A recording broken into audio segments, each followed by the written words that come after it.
Maya walked out of the airport into warm evening air and pulled her jacket closer. The city smelled like rain on stone and fresh coffee from a nearby shop. Cars passed slowly, their lights reflecting on the wet road. Maya did not look like someone arriving to inspect a luxury hotel. She looked like any tired traveler who wanted a quiet room and a hot shower. That was exactly what she wanted them to think. She had planned this visit for months. The Grand Harbor Hotel was the newest property under her company. It was also the one she cared about most, because she had fought for it from the first meeting to the last signature. The location, the design, the staff culture, the training standards, everything was supposed to reflect one clear message. Every guest should feel welcome. Every guest should feel safe. Every guest should feel respected. Maya had heard good reports. She had seen clean photos, bright reviews, and polished social media posts. But she knew a truth about businesses that no report could fully capture. People act differently when they think no one important is watching. So she chose not to announce herself. Her assistant had begged her to travel with security and a full schedule. Maya said no. She wanted to arrive with a normal bag, in normal shoes, with no special treatment. She wanted to watch and listen. If the hotel was truly running with strong values, it would show itself. If it was not, it would also show itself. The taxi stopped at the curb in front of the Grand Harbor Hotel. Maya stared up at the tall glass building. Warm light spilled from the windows. A fountain at the entrance bubbled softly. Two doormen in neat uniforms stood under a wide canopy, greeting guests with confident smiles. Maya paid the driver and stepped out, lifting her bag. It was not heavy, but it looked plain. She walked toward the doors. One doorman glanced at her, then looked away. The other greeted a couple behind her with a bright voice. "Good evening, welcome to Grand Harbor," he said. Maya reached the door first, but no one opened it for her. She did not stop. She pushed it open herself and entered the lobby. The lobby was beautiful in a calm way. Soft music floated through the air. The marble floor shined. A large painting of the sea hung behind the front desk. The scent of flowers mixed with clean soap and fresh wood. Guests sat on couches, chatting quietly.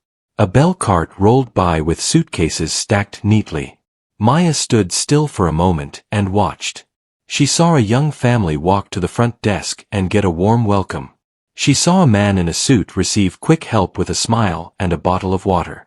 She saw an older woman ask a question, and a staff member walked around the desk to guide her personally. Maya took a slow breath. She wanted to believe it was real. Then she stepped forward and joined the line at the front desk. Two staff members stood there. One was a man with a sharp haircut and a name tag that said Dean. The other was a woman with her hair tied back and a name tag that said Nora. They worked quickly, speaking in smooth, practiced voices. Their smiles came easily, but Maya noticed something. The smiles looked different depending on who stood in front of them. When it was Maya's turn, she stepped up and offered a polite smile. "Hello," she said. "I have a reservation." Dean looked at her face for a second longer than necessary. His eyes flickered to her bag, then to her shoes, then back to her face. His smile was still there, but it became thinner. "Name," he said. "Maya Brooks," she replied. Dean typed with fast fingers. Nora leaned slightly toward the screen, as if she was curious. Dean stared at the monitor, then frowned. "I'm sorry," he said. "We're fully booked tonight." Maya blinked once. She did not show surprise on her face, but inside she felt it. She knew the room inventory. She knew there were open rooms held for late arrivals, and a few premium suites were always kept available for emergencies. "Could you please check again?" Maya said softly. "I'm sure it's under that name." Dean sighed like someone being bothered by a small problem. "It says no availability," he replied. "Maybe you booked a different hotel." Maya kept her voice calm. "I booked this one. I can show you the confirmation email." Dean lifted his hand slightly, like he did not want to see it. "That's not necessary," he said. We are full. Nora cleared her throat. What dates did you reserve? She asked, but her tone did not sound helpful. It sounded like a question meant to end the conversation. Tonight, Maya said. Just one night. Dean nodded once. No rooms, he repeated. Maya looked around the lobby and noticed a small sign on the desk. It said, "We are happy to serve you." It was meant to feel friendly. In that moment, it felt like decoration. Maya placed her bag down gently. If you are fully booked, she said, could you suggest another nearby hotel? Dean's eyes moved away from her face again. You can try the Riverside Inn, he said quickly. It's not far. Maya knew the Riverside Inn. It was older, smaller, and cheaper. It was also where her company often redirected overflow guests from budget events.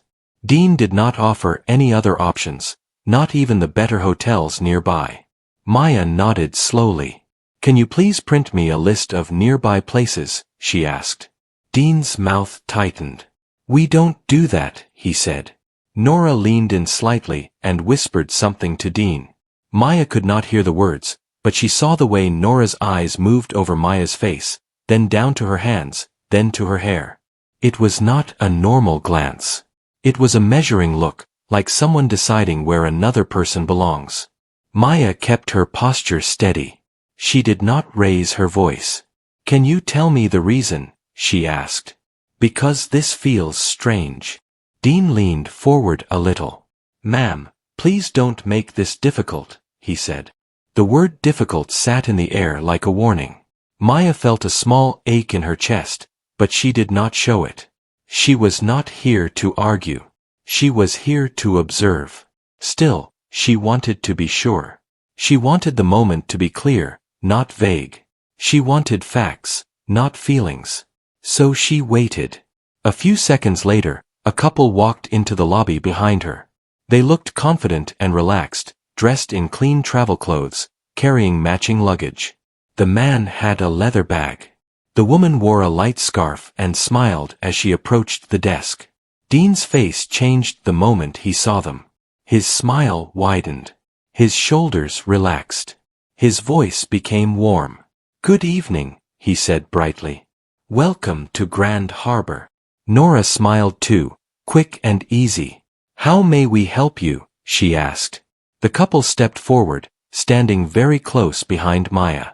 Maya moved slightly to the side so they could see she was still there. She did not want to block them. She also did not want to disappear. The woman spoke first. We were hoping to get a room, she said. We just arrived. Dean nodded quickly. Of course, he said. One moment. He typed on the keyboard again. His eyes moved across the screen. Then he nodded again, like the answer was obvious. Yes, he said. We do have availability. Maya turned her head slowly. You said you were fully booked, she said in a calm voice. Dean did not look at her. He kept smiling at the couple. This room was just released, he replied. Nora handed the couple 2 key cards with both hands, like it was a gift. A deluxe king, she said cheerfully. Breakfast is included. The couple thanked them and walked toward the elevators. A staff member stepped forward to guide them, smiling like a host welcoming honored guests. Maya stayed still for a moment, watching the couple leave. She felt something colder than anger. It was disappointment. It was the quiet kind that comes when the worst suspicion becomes real. She returned to the desk. Dean finally looked at her again, and his smile was gone. Anything else? He asked. Maya kept her voice controlled. Please tell me your full name, she said. Dean frowned. It's on the tag, he replied. Maya read it. Dean, she said. Thank you. Nora's smile vanished too. Is there a problem? She asked. Maya looked directly at Nora. I asked for a room and was told there were none, she said. A couple walked in behind me and got a room in seconds. Nora crossed her arms slightly. We told you what we can do, she said. We can't help you. Maya lifted her bag from the floor and held it close. "All right," she said quietly. "Thank you for your time." She stepped away from the desk and walked to a couch near the large windows. From there, she could see the front desk clearly. She could see the entrance. She could see the elevators. She sat down and placed her bag beside her. She did not leave. She watched the lobby like it was a stage. She saw the doorman open the door wide for a man with a nice watch. She saw the same doorman ignore a woman carrying a stroller until the woman struggled and pulled the door open herself. She saw staff greet some guests by stepping around the desk, while other guests were forced to lean forward and repeat themselves. Maya's mind stayed calm, but her heart felt heavy. She remembered her first job at 16, working at a small cafe. She remembered how customers judged her before she spoke. She remembered how she promised herself that if she ever built something of her own, she would build it differently. This hotel was supposed to be that promise. Maya pulled out her phone. She opened her reservation confirmation. It was clear. One night. Grand Harbor Hotel. Her name. A reserved suite. She had paid in advance, just as any guest would. She took a screenshot. Then she opened another file, one that no one at the front desk would expect a tired traveler to have. It was a document that showed the hotel's ownership structure and the final signing authority. Her name sat at the top. She did not smile. She did not enjoy what was coming. But she knew what had to happen. Maya checked the time. 9 minutes ago, she had walked to the desk and asked for a room. 9 minutes ago, the staff had decided who belonged and who did not. 9 minutes ago, they thought they could decide that without consequences. Maya stood up and walked toward the elevator with steady steps. She was not rushing. She was not shaking. She was controlled. A security guard stepped in front of the elevator entrance. He was tall, with a stiff posture and a serious face. His name tag said Omar. "Guests only," Omar said. Maya looked at him calmly. "I am a guest," she replied. Omar's eyes moved to her bag and then to her face. "You need a key card," he said. "I was denied check-in," Maya answered. Omar did not ask why. He did not offer help. He simply stood there like a wall. "Then you need to leave the elevator area," he said. Maya held his gaze. "Can you call the manager?" she asked. Omar hesitated, then shook his head. "The manager is busy," he said. Maya nodded slowly. "All right," she said. She turned away, not because she accepted it, but because she had learned something important. This was not only a front desk problem. This was a culture problem. When one person acts unfairly, it is bad. When the system supports it, it is worse. Maya stepped back toward the lobby seating area and sat again. She opened her phone and called a number saved under a simple name. It was the general manager's direct line. The call rang twice. A man answered, sounding confident. "Hello," he said. "This is Mr. Paul." "Maya Brooks," she said calmly. "I'm in the lobby." There was a pause so long Maya could almost hear the manager's breath change. "Maya," Mr. Paul said quickly. "Welcome. I did not know you were coming today." "I know," Maya replied. "That was the point." Another pause. Mr. Paul lowered his voice. "Are you all right?" he asked. Maya looked toward the front desk. Dean was laughing with a guest. Nora was typing and smiling. Everything looked normal, like nothing had happened. Maya spoke evenly. "I was denied a room," she said. "At my own hotel." The silence on the line turned sharp. "I'm coming down," Mr. Paul said immediately. Maya ended the call and placed her phone back in her pocket. She stayed standing this time. She did not want to sit again. She wanted to be ready. She wanted to see everything clearly. The lobby felt the same, but Maya felt different inside it. She noticed how Dean's eyes darted around more now, like he sensed something he could not name. She noticed how Nora's smile looked forced when she spoke to guests. She noticed Omar shift his weight near the elevator, still watching her from the corner of his eye. Maya checked the time again. The 9th minute had passed. And footsteps were coming fast from the hallway behind the front desk, the kind of footsteps that meant someone important was moving with urgency. Mr. Paul appeared from behind the front desk hallway, walking faster than his calm face suggested. His suit was neat, but his tie sat slightly crooked, as if he had rushed to put it on. When he saw Maya standing near the lobby window, he stopped for a brief second. His eyes widened, not with surprise, but with understanding. He walked straight toward her. "Maya," he said, lowering his voice. "I am very glad you called me." Maya nodded once. "I am glad you answered." Mr. Paul looked around the lobby. He noticed the staff, the guests, the smooth flow of service. On the surface, everything looked perfect. But his eyes returned to Maya, and he could see the weight in her calm expression. "Please," he said. "Come with me." Maya did not move. "I would like to stay here," she replied. "I want this to happen where it began." Mr. Paul swallowed. "Of course," he said. He turned toward the front desk. "Dean," he called. Dean looked up, startled. His smile vanished when he saw Mr. Paul standing beside Maya. His posture stiffened. "Yes, sir," Dean replied. "Please step away from the desk," Mr. Paul said. Dean hesitated for a moment, then obeyed. Nora glanced between them, confusion spreading across her face. "Nora," Mr. Paul said next. "You too." Nora's mouth opened slightly, then closed. She stepped back, folding her hands together. Guests nearby began to notice the shift. Conversations quieted. A few heads turned. The lobby no longer felt relaxed. It felt alert. Mr. Paul faced Maya. "Would you like to explain?" he asked gently. Maya took a small breath. She did not raise her voice. She did not look angry. Her calm carried more weight than shouting ever could. "I arrived here as a guest," she said. "I asked for a room that I had already reserved and paid for.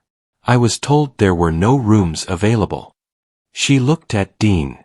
"Minutes later, a couple walked in behind me and received a room without delay." She looked at Nora. "I asked for help finding another place. I was dismissed." She turned slightly and glanced toward the elevator area. "I attempted to move through the lobby like any guest. I was stopped." Mr. Paul closed his eyes briefly, then opened them. "Is this true?" he asked the staff.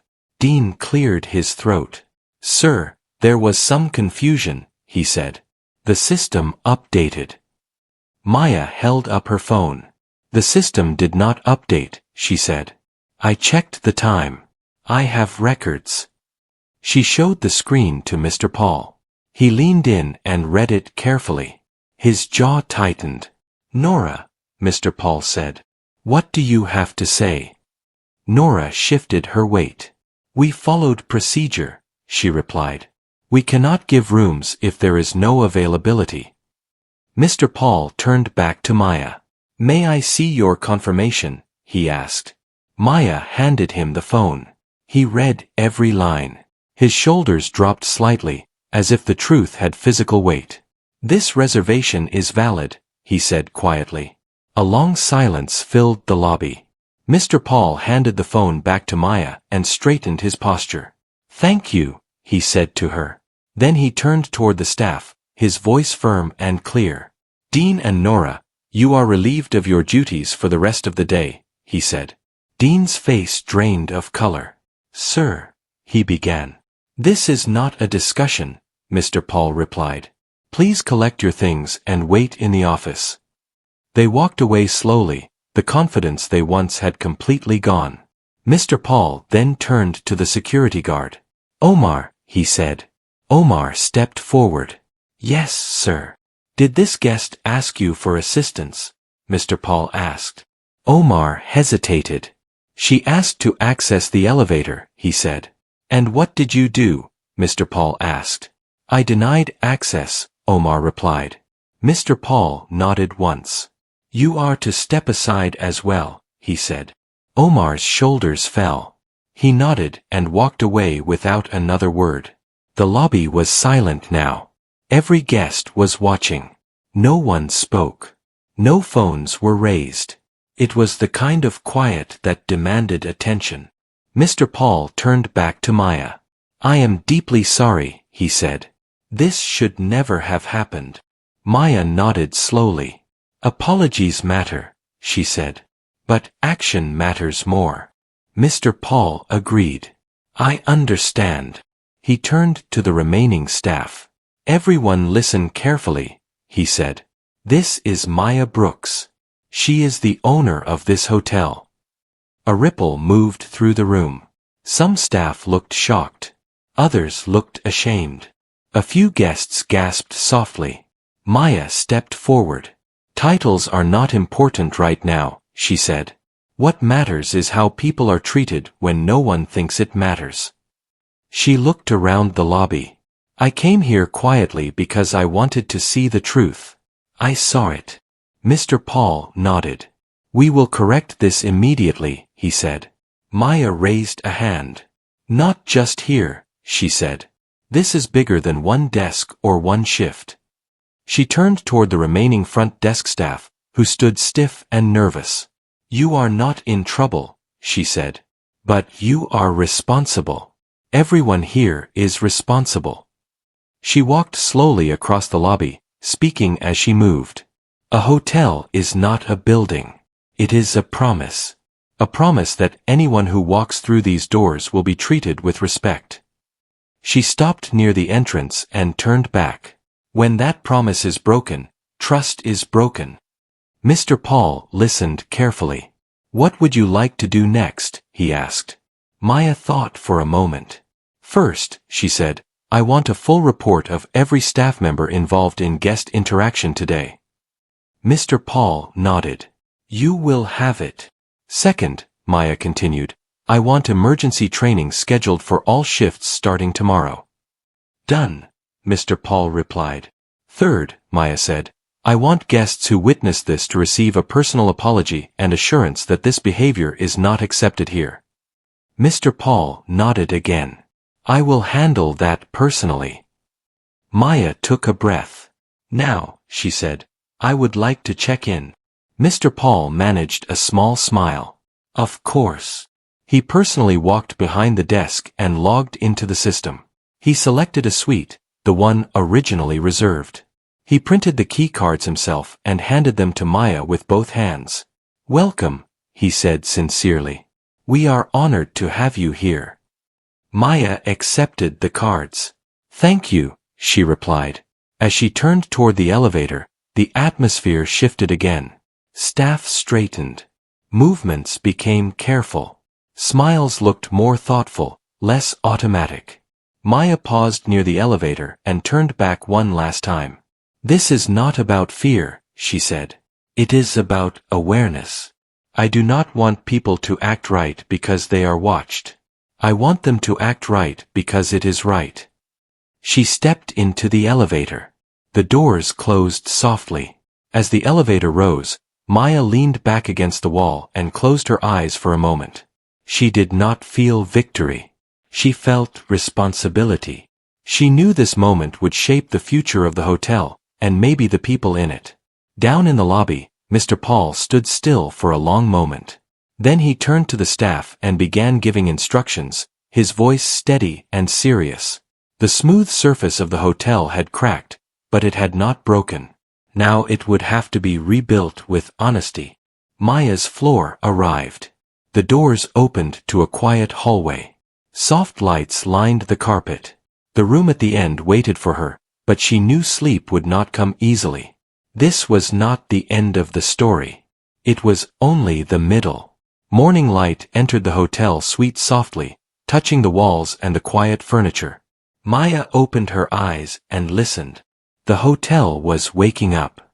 She could hear distant footsteps in the hallway, the low sound of carts moving, and the faint hum of elevators starting their day. It sounded peaceful, but her mind was active. She stood up and walked to the window. The city looked calm from above. People moved below with purpose, unaware of what had happened the night before.